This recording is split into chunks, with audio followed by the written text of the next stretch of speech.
Welcome back and a very good afternoon. We return to the SemiconIndia Conference of Electronics Manufacturing Supply Chain Ecosystem being organized by the India Semiconductor Mission. The forthcoming session is on pillars for manufacturing, materials and equipment.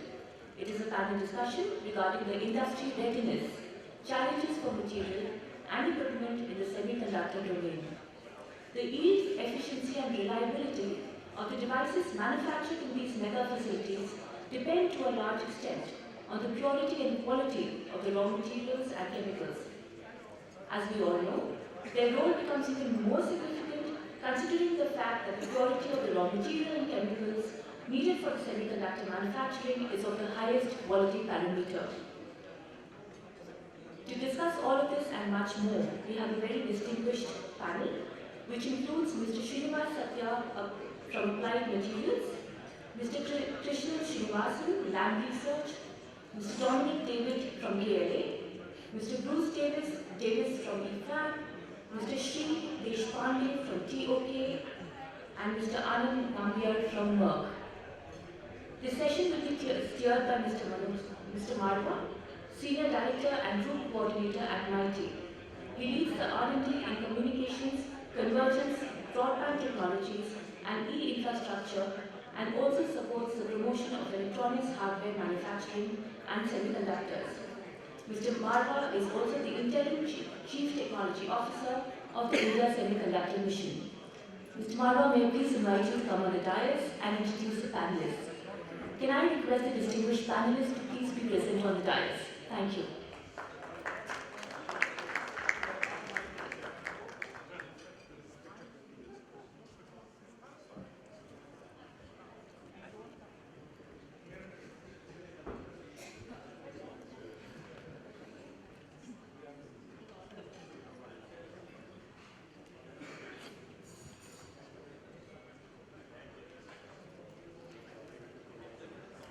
Marwa, sir, the stage is all yours. Thank you.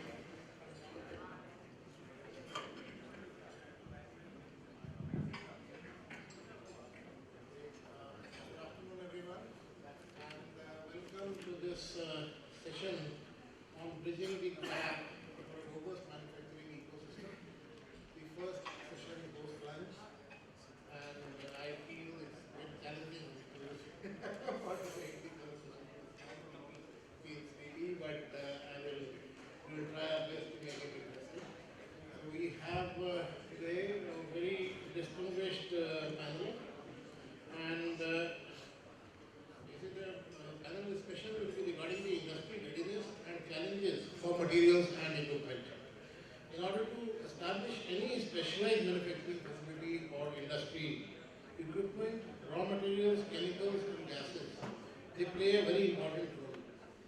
In fact, the yield, efficiency and reliability of devices manufactured in these mega facilities depends to a large extent on the purity and quality of these raw materials, chemicals and gases. The role becomes even more stringent considering the fact that purity and quality of raw materials and chemicals needed for semiconductor manufacturing are of ultra high grade purity. Today we have panelists from major equipment, raw materials, chemical companies, and also the R&D ecosystem for equipment who will share their insights. So let me introduce the panel to you. So we have Satya Srinivas. Welcome, Satya. There was the Corporate Vice President and Country President at Applied Materials India. AMAT, as you know, is the world's largest leading semiconductor and display equipment company. Applied Materials is also a leader in materials engineering solutions used to produce virtually every new chip and advanced display worldwide. We have with us Krishna Srinivasan, the VP and Deputy GM MD at Lab Research India. Lab Research is a global supplier of innovative wafer fabrication equipment and services to the semiconductor industry and provides manufacturing and servicing of wafer processing as well as semiconductor manufacturing equipment. We also have with us Mr. Dominic David, the President, India Operations at KLA. And KLA develops industry leading equipment and services and also provides advanced process control and process enabling solutions for manufacturing wafers and reticles, integrated circuits, packaging, printed circuit boards, and flat panel displays. And now coming to Mr. Bruce Davis, EFAB. He is the president of EFAB and been there for 13 years. EFAB supplies new and used MOCVD reactors, spare parts, and related manufacturing technologies. Now coming to Sri Deshpande, General Manager at TOK America. TOK America manufactures and markets ultra-high purity photoresist and auxiliary chemicals used to fabricate integrated circuits. It is a US subsidiary of Oka Kogyo Limited in Kawasaki, Japan.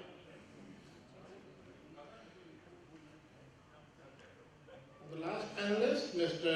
Anand Nambiar, is the Executive Vice President and Global Head of Semiconductor Materials and Solutions at EMD Electronics, a Merck Germany business.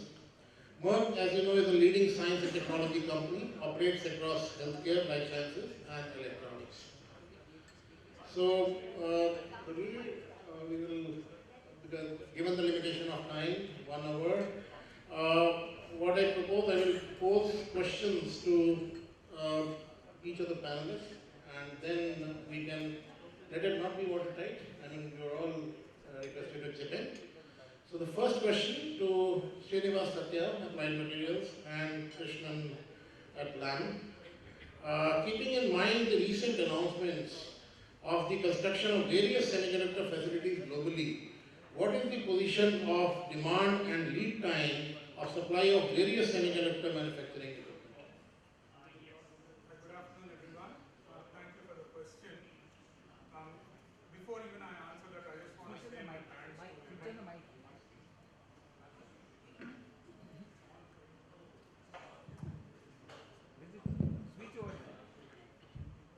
I think it's working now, right?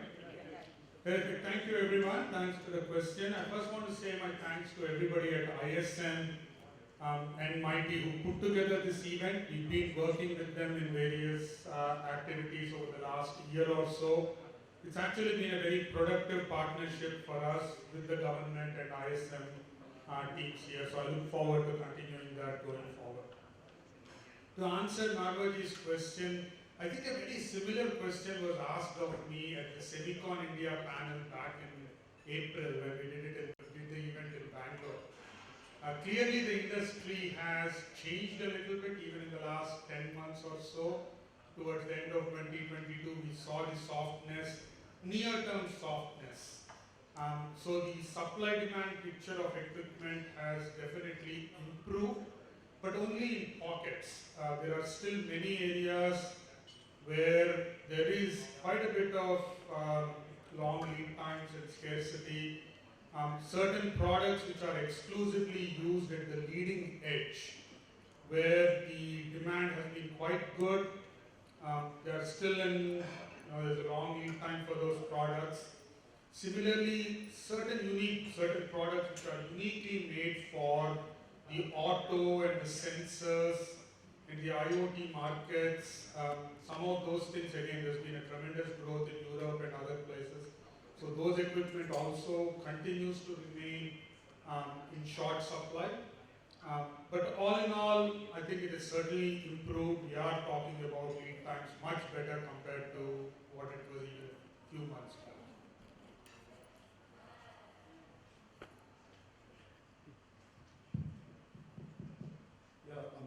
I hope you can hear me now. Yeah, so my answer is not any different than Srinivas Satya's answer.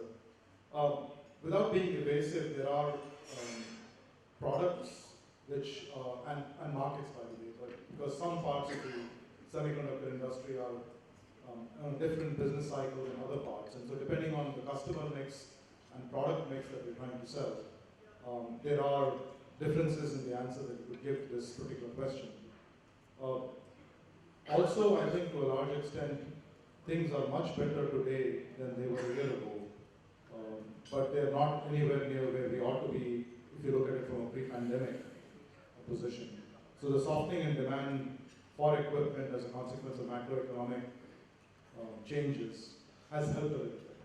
Our supply chain has also, I think, substantially improved its ability to ramp and supply us with material required to build this equipment. So I think we're in a good place today, but not as good as it could have been from the pre-pandemic days.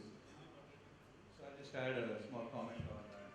From an equipment industry point of view, we measure what a term is called as backlog, how much of orders are pending. And what we notice is anywhere between 12 to 24 months is our backlog depending on what product we're choosing. So about half of our backlog is 12 months and beyond, which means products that the factories need after 12 months. So every equipment maker has limited manufacturing slots, and we're noticing those are getting filled pretty fast. So for anything we need to do here in India, the orders need to go out now to secure those manufacturing slots. So backlog is healthy and is pretty full.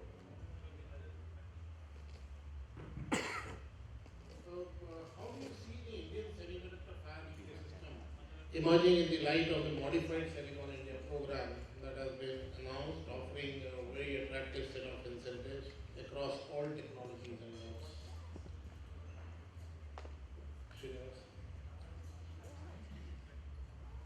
So the question is about the broader ecosystem emerging given the incentives of the program. So this is really the crux of the whole gathering here. Clearly, back in October, when the policy was changed to make the subsidies equal across the nodes and across technologies, that's a great first step. We hope to see manufacturing facilities wherever it starts, whether it's a foundry, memory, packaging, components, every display. I think the demand is there, the need is there. India can have multiple facilities in each of those areas. So whichever one starts first, again, we hear some of the happenings there. We are eagerly looking forward to the formal announcement and getting the whole thing off the ground. But we are hopeful that that will happen. But underneath that or behind that is the whole ecosystem that needs to come together. There were some great talks. Mark had a fantastic description this morning on the role of the ecosystem. But there were some unique things which I picked up and I still need to digest as well from what I heard today. He showed that picture of Taiwan where a majority of the ecosystem or the inputs that go into manufacturing is actually getting imported. And that's something, the way he visually showed it was quite interesting. Although that might have worked for Taiwan, given some of the geopolitical consideration which he also alluded to, we have to really think about, is that the right kind of balance India should aim for going forward. But for sure, what I would say is the ecosystem that is needed, even to just operate a fab on a day-to-day basis, is something that we have to pay attention to. The engineering that goes into keeping the equipment running, to keep the fab running, the gases, materials, the very complex equipment that we and LAM and KLA and other vendors provide. It's not they don't, as automated and sophisticated they are, it takes a lot of talent and a lot of support to keep them operating at peak performance day in and day out. And I'll really caution or exhort everybody here to think hard about what does it mean to keep those things running. In that sense, I think the ecosystem that is needed from the gases, materials, pumps, power supplies, flow controllers, things which are not the most glamorous or headline grabbing technologies or components, but those are really the heart of what makes the equipment as precise and as sophisticated that they are. Oftentimes the failure modes or the performance differentiation comes from how these multiple components come together and provide the necessary precision for us. I think we are a little behind, or we haven't put in enough thought, but I can see the discussions and the conversations starting along those lines. And I'm pretty sure the government is very, very supportive of, as the industry identifies this and takes a step from the industry point of view. I'm confident the government will do their part to enable us there. So overall, my sentiment is very positive on many areas. We still have few gaps, but I think the environment is very positive for us to fix those gaps as well. Thank you, Srinivas. Over to So just a couple of comments. Since morning we've been hearing about the government incentives and how it incentivizes our fab ecosystem, and we've been talking about ecosystem. One essential piece of the ecosystem is companies like us, the R&D ecosystem as well. So right now our R&Ds are heavily software focused, and the PLI scheme doesn't quite address the hardware research and development in India. So I take this opportunity to request, if the R&D headcount or R&D expenses are somehow incentivized. I see other governments do that, and that would bring in one critical piece of the ecosystem, which is R&D. Because once we have fabs here, what we need is supporting R&D and service. Manufacturing of equipment comes last, so it's, if we can somehow support the R&D as well through the PLI scheme, that would be fabulous for equipment companies. some of you already have semiconductor level 2 level R&D engineering happening in India. How do you see India emerging as a hub for manufacturing of semiconductor equipment, modules and components? Question is to AMAT, LAM or KLA. Please continue. I'll take that on. So first of all, companies like LAM, and I'm sure the same is true of my peers here with Applied Materials and KLA, that we make manufacturing plans for multiple years at a time. So some of the investments we make are made with a view towards a 7-10 year horizon in front of us. And right now, for example, at least LAM has made a significant investment in a new facility in Malaysia, from where we are actually now shipping equipment to our worldwide customers. So now that's not to say that if something doesn't come up that's compelling, that we would not view India as a favorable destination for manufacturing investment. But I want to go back to something that Dominic said a few minutes ago. In our quest to get manufacturing footprint in India, we sometimes overlook the value addition that takes place in R&D. Companies like LAM and Applied Materials and KLA have heavy investments in engineering R&D in India at the moment. And that takes advantage of a very specific, it takes advantage of a very specific advantage we have in India, which is access to talent at a scale that's not replicable elsewhere in the world. As we build out this R&D footprint, we gradually actually build out our own R&D ecosystem. It could be prototype suppliers, it could be interaction with academia, it could be doing joint development programs. And I think over a period of time, as that ecosystem builds out and overlaps with the fabs, it benefits the semiconductor industry in India altogether. But so once again, I just want to refer back to what Dominic said a few minutes ago. We shouldn't be losing sight of the fact about what we do very well here in India, which is R&D. Thanks, Jimmy. So just to put the question in context, it is, will equipment companies do manufacturing of their equipment in India, right? So I want to put this in context. Unlike a fab, the equipments used in a fab, particularly inspection and metrology kind of equipments, these are low volume, right? High precision, high quality. This is the top end of the technology that you could have, from optics to robotics. So this is really low volume.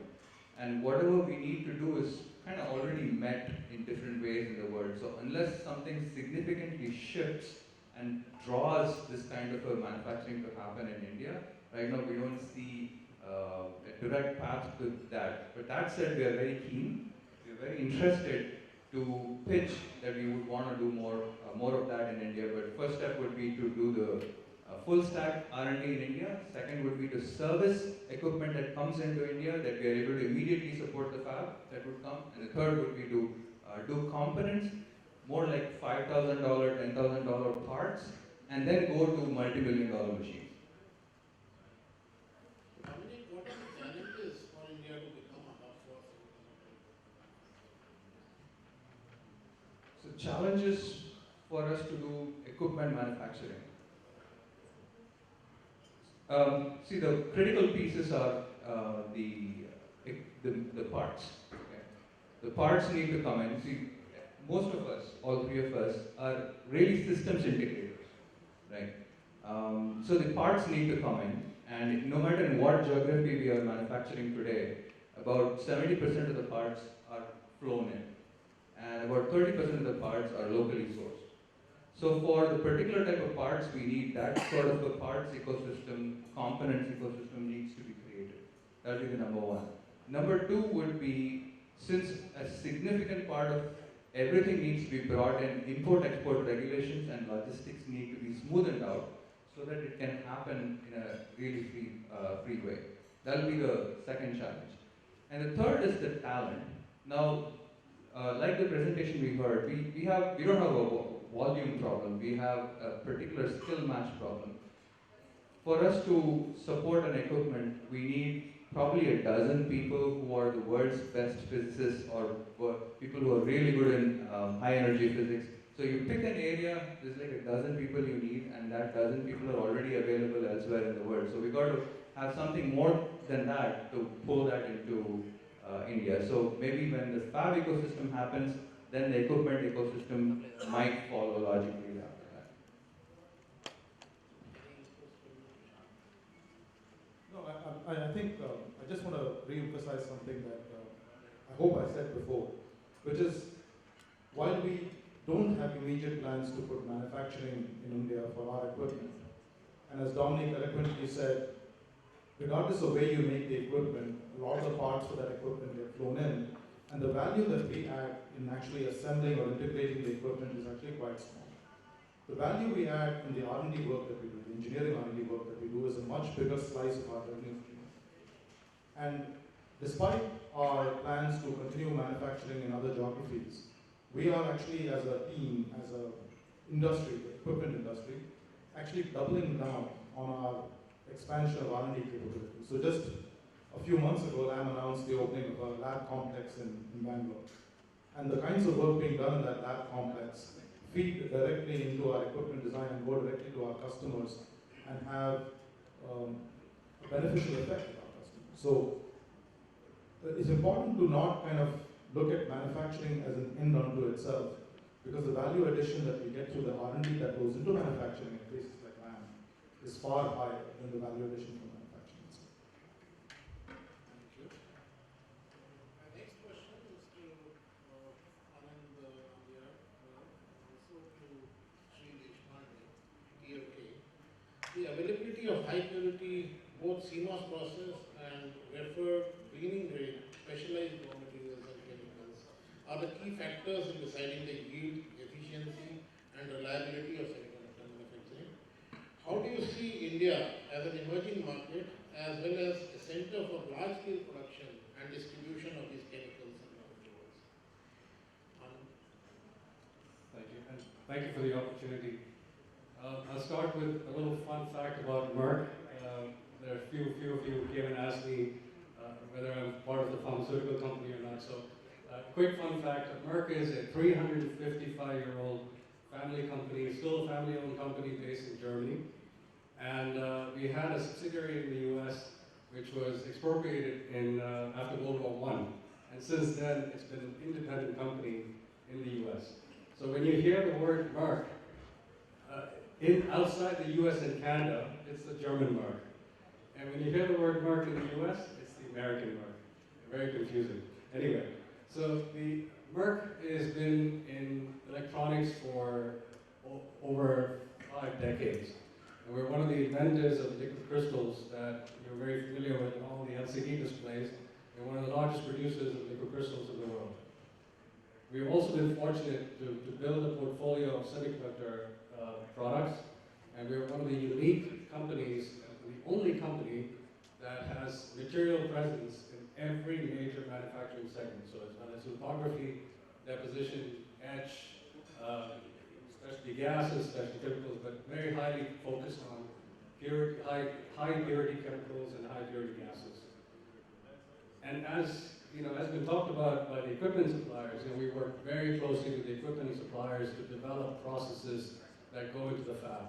So we work hand in hand with Lam and apply to intricately work on what material can work with their tools and what can be deployed in the factory.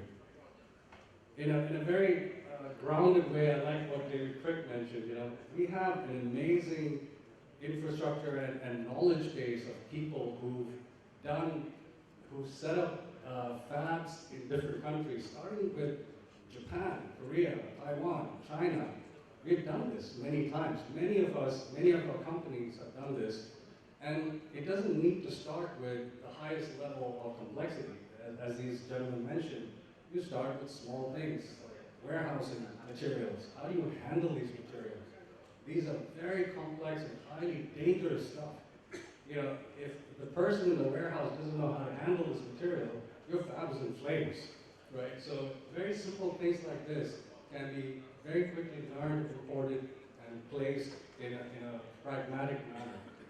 So to answer your question very simply, we don't need to start manufacturing materials right here today. It's already available. And similar to what these gentlemen said, the economies of scale of a highly integrated supply chain is exactly why the industry is in a spot that we are in today. And trying to decoupling that is, to me, it doesn't make much sense, and it just creates more cost. So the value that all of us companies can bring here is the expertise and experience and the infrastructure that we have globally. And so what is really required here, we can be highly focused on, and we can be really impactful in the manner it needs to be.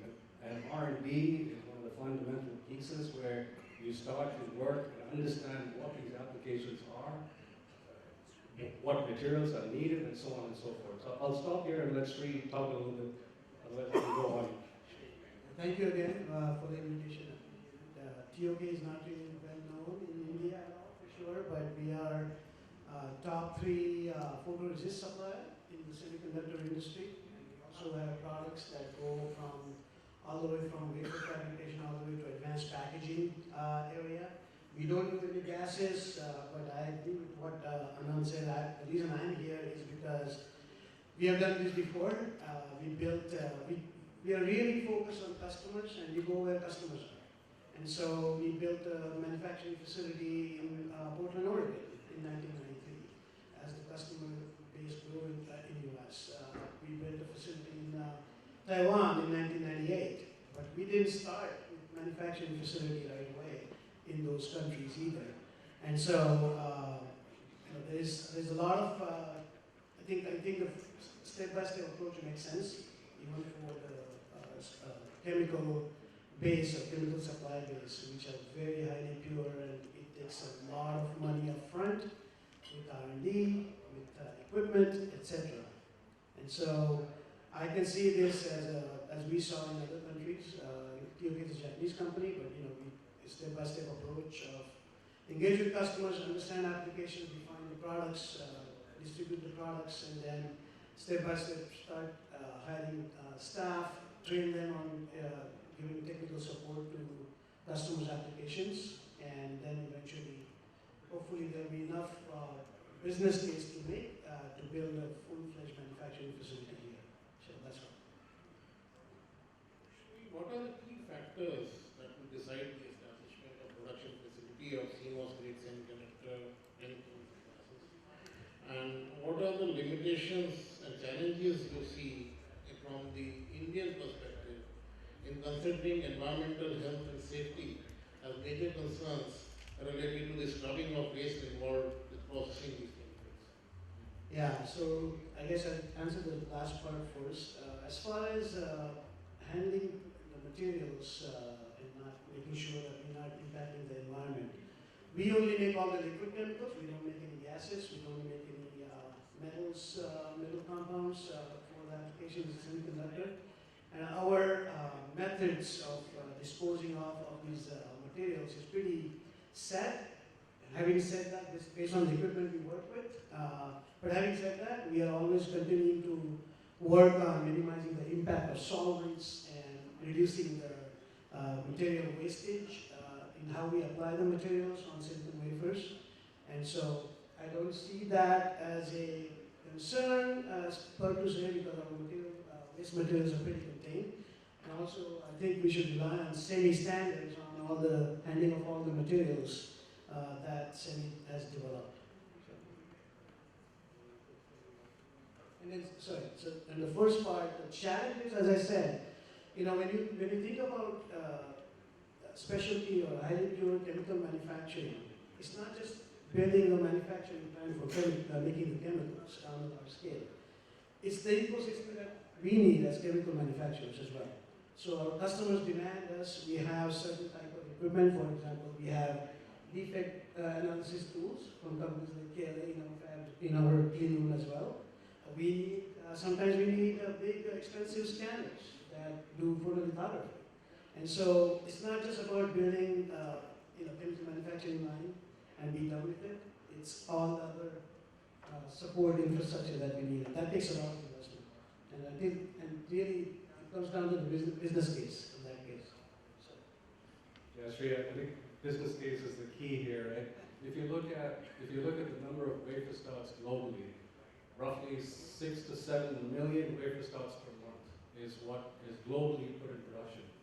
And if that $1 trillion mark is true in a few years, then that's going to become 12 to 13 million wafer starts per month. So that's the grounding piece, right? So now when you talk about different countries and the volumes of wafers that are going to be put in production, just last week I inaugurated a $500 million plant for materials manufacturing in Taiwan. And you would think that, okay, because Taiwan is the hotbed, that it's highly, returns are very quick. But I go to Mark's point about you got to be patient with these. It takes 5 years to start a chemical plant and have it qualified. And sometimes these the IDMs are a lot faster than we are. And it takes 5 years for materials to come out of this factory.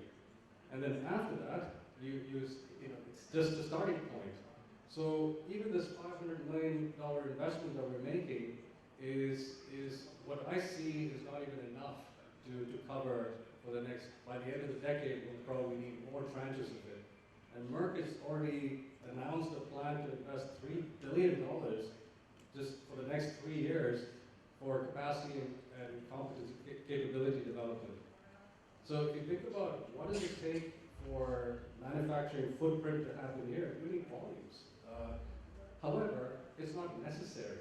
And that's, I think, the point that every one of us is trying to make is we have the global expertise sitting in different parts of the world for very good reasons. If we build competencies in different parts of the world, organometallics that are going into logic devices, metals that are going into logic devices, these competencies have been built for 30 to 40 years in various parts of the world. We bring it together to be able to package it and safely deliver it to the customer, and the customer has to safely deliver it from the package to the tool and actually produce the yielding device. That is where the magic happens, and that's where my advice would be to focus our attention on how do you, we can import these products very easily. How do you make sure that we have the people that know how to use the equipment, how to service them, how to handle these materials, and when a problem happens, how do you deal with that? A quality problem that happens, how do you deal with that? 2 examples.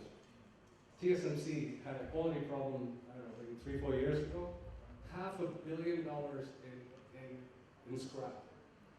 A few months ago, Kioxia, $1 billion in scrap. Just one little excursion. That's the cost of quality, and you have to be extremely precise in how you use your tools, how you get your materials, how you deploy them, and how to create a yielding device. Anand, what are the major challenges you see for India to become a hub for production and distribution of these specialized chemicals, gases, considering both geographical and procedural difficulties involved in handling, storage, and scrubbing of these waste materials? You have covered it to an extent, but I'll touch maybe a little bit because I'm sure we have similar challenges even for other products.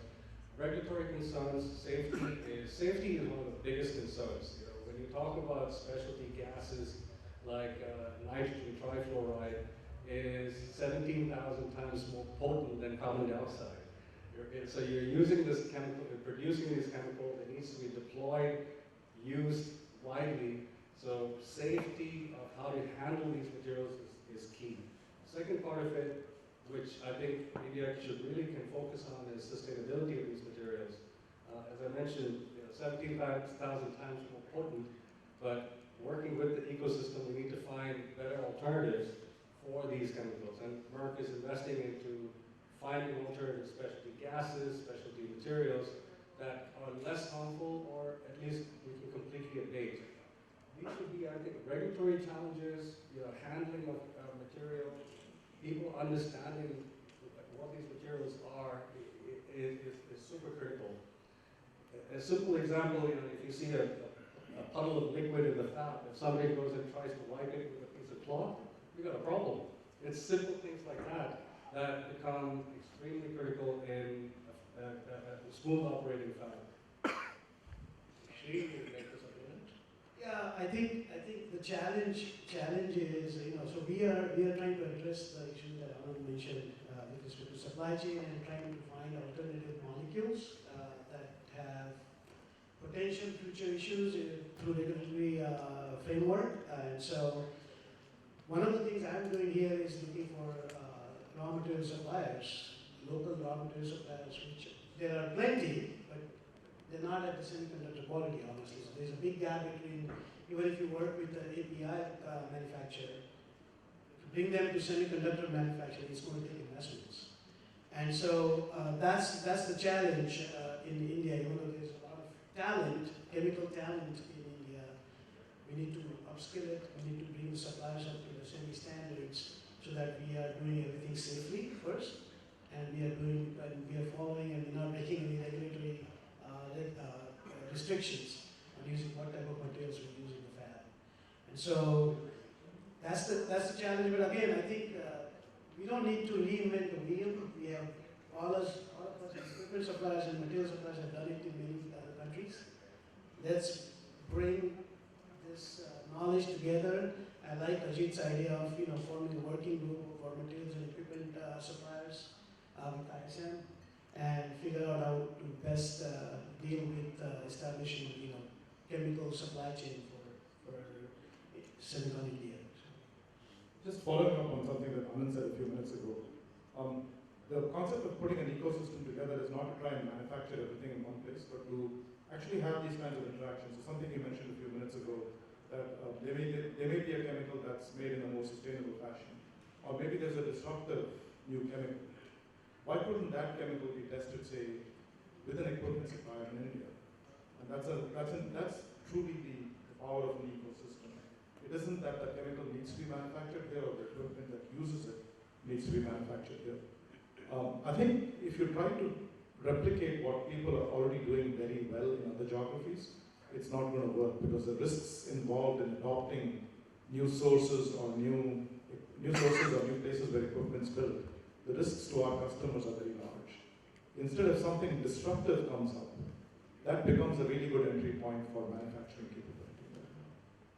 Okay, thank you. My last question is to Bruce Davis, EFAB.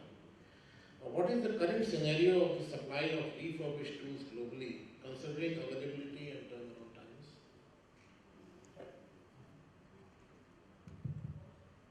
Hello, my name is Bruce. Thank you for inviting me here. In terms of the equipment availability for surplus or secondary equipment, I think there's a significant amount of equipment available for 8-inch and 12-inch. There are some facilities currently available that are complete facilities, 200, 300, 400 tools in a facility. So you can actually purchase a complete facility for anywhere from $100 to $300 million, depending on what you're after. And I think the advantage, at least in terms of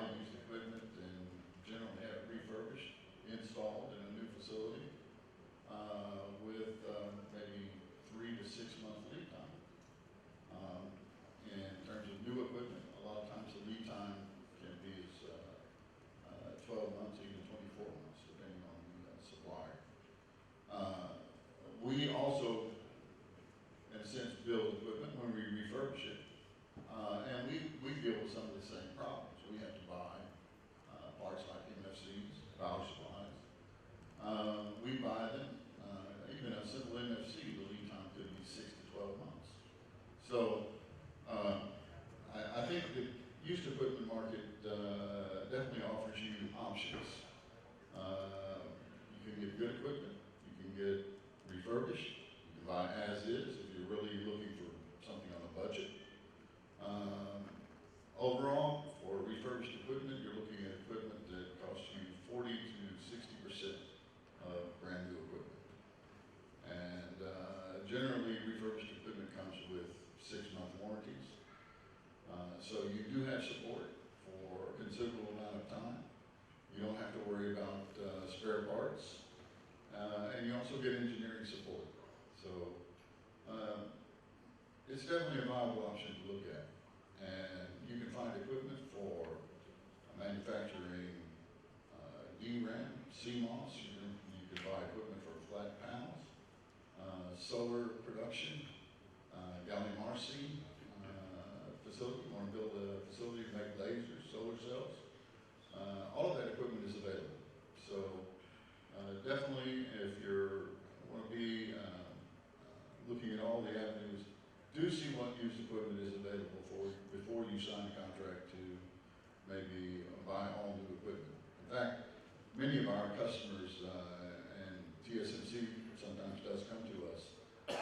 They look at the used equipment when the lead time is too long. Maybe they need a piece of equipment and they've got a 12-month lead time. They come to us, we give them the same equipment, maybe 3 or 4 months. So that is an option that people in India should consider. It will definitely help with your lack of manufacturing capabilities, and we're looking forward to working with the community here. Thank you. Just one comment, the idea of considering refurbished tools is an excellent one. Given the lead times, backlogs the companies have, is a great one. To the extent that KLA has an exclusive group focusing only on remanufactured tools, we call them KLA Pro. So I'm sure other companies have a similar group that just focuses on that business. So it's a great idea to test out that waters on refurbished tools. So to what extent can we use refurbished equipment when These equipments live for a really long time. So a new tool lives for 10, 15 years or more, and a re-engineered equipment, remanufactured equipment will live for a decade for sure, with all the support from the original manufacturer.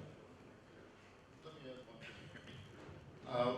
When we're talking about secondary equipment, I think sometimes people tend to believe that that's another world that exists beyond the OEM. Reality, some of the larger companies, Applied Materials, I believe even Lam Research, they have their own internal refurbishing groups. So they will refurbish, they will buy back some of their old equipment, refurbish it, and put it back on the market. So again, refurbished equipment is definitely an option for you. Okay, thank you all the distinguished panelists. And now we're open for questions from delegates. Yes. One factor that we in India, while buying a tool for a foundry, is the costing and the pricing part.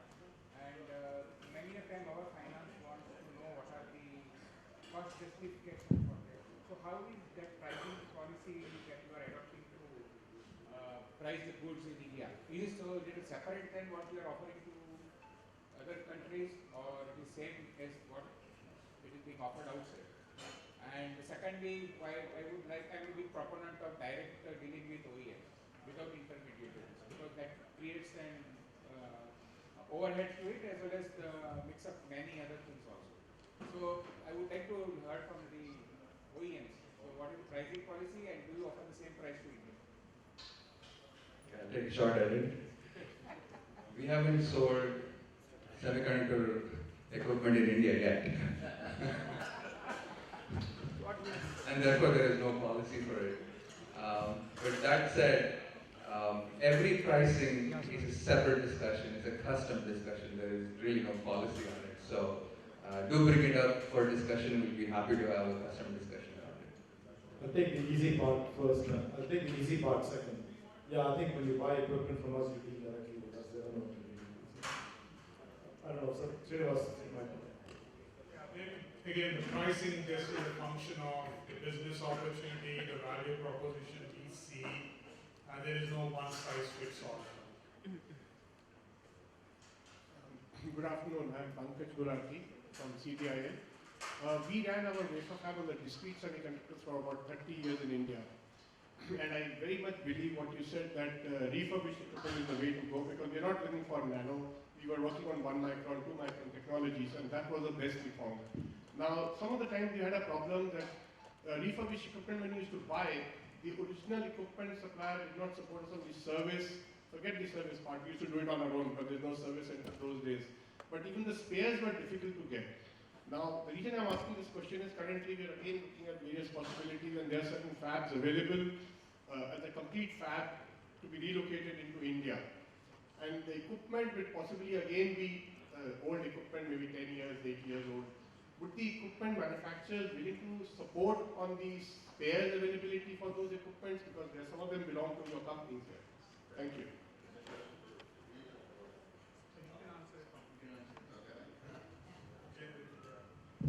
Well, in terms of spare parts and engineering support, I think a lot of refurbished companies do offer turnkey support.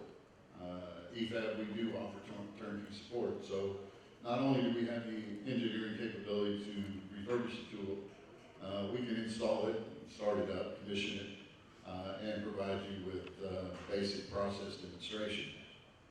We don't generally develop devices, but we can show you that the machine meets OEM specs. In terms of spare parts, we do manufacture and we sell OEM spare parts, and we do also manufacture a direct replacement parts for many of the machines that we build or refurbish. In terms of a complete fab, we have a supply chain just like all companies do. And we refurbish certain types of equipment, and for the ones that our customers want that we don't internally do, we partner with some of our supply chain to do that. So yes, it is possible to supply you with a complete fab, with refurbished equipment, with engineering support, with spare parts. I can answer that part of the question. Thank you for the nice discussion. I just had a quick question to add on to Latisha's question. Actually, if we are going to buy equipment from market from third party, and in future we would like to have the spare from it, if third party is not supporting the spares, then we have to go to the OEM. And when we go to OEM, they are asking for the license for that equipment. How this situation can be handled if we are going for purchasing the equipment from the third party? Number one. Number two, if we are going to the OEM, what is the difference between these two modalities, and which one should be preferred by India? Whether it should go for the third party or from the OEM referred to. Please, your point. I'll answer the OEM part. So if you when you buy equipment from equipment makers themselves, they come with certain amount of warranty and service contracts. And when you are in the service contract, they take care of, our KLA Pro division, our service groups take care of servicing them and providing parts. So you're covered for the rest of the life of that tool.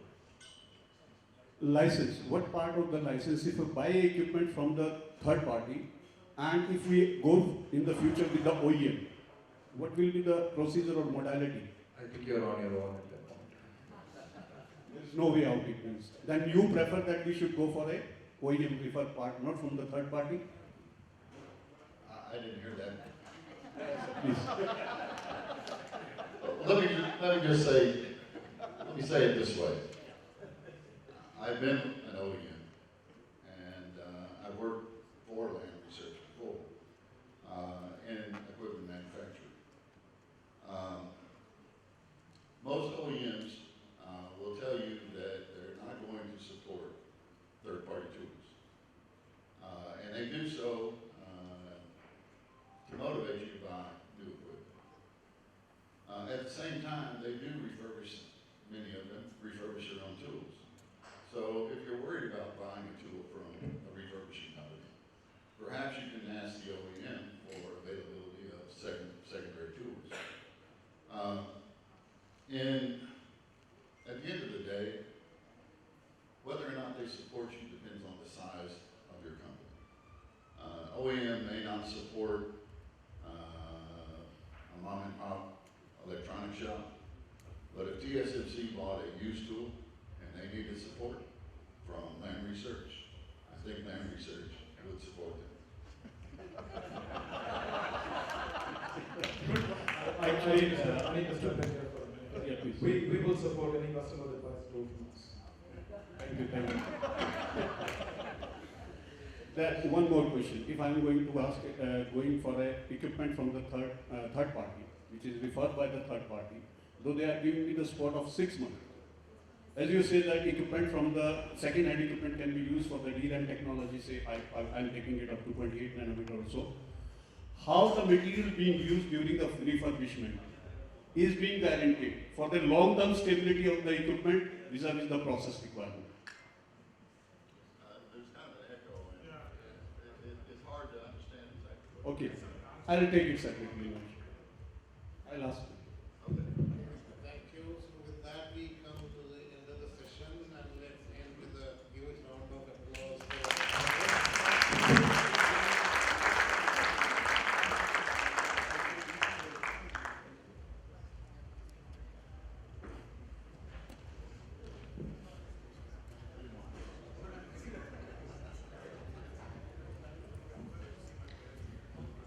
So I request you all to stay on the dais for just a minute more for us to present a token of gratitude to you. And for that, may I invite Ms. Rita Verma on stage.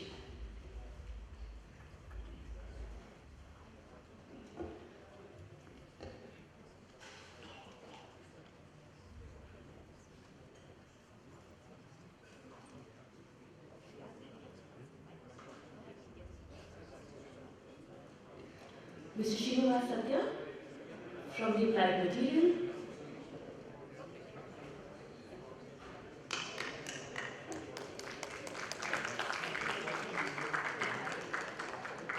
Mr. Krishnan Srinivasan. Mr. Krishnan Srinivasan from Lam Research.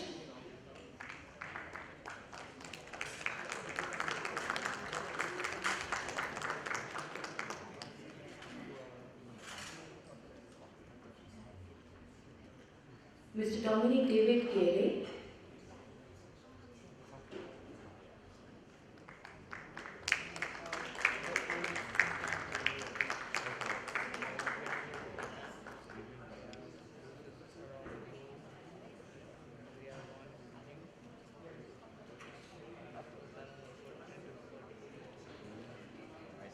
Mr. Bruce Davis, EFAB.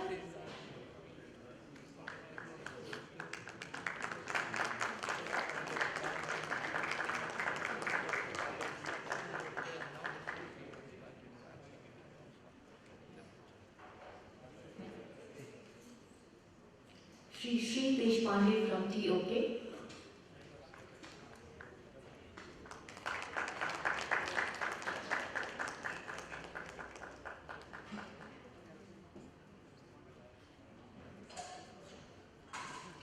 Sri Anand Nambiar from Merck.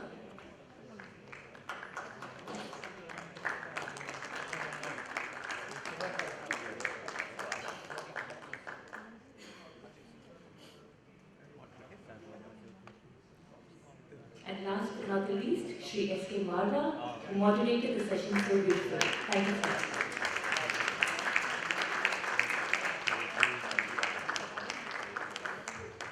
Thank you all, gentlemen, for bringing to light both the challenges and potential of India as an emerging champion in the semiconductor manufacturing.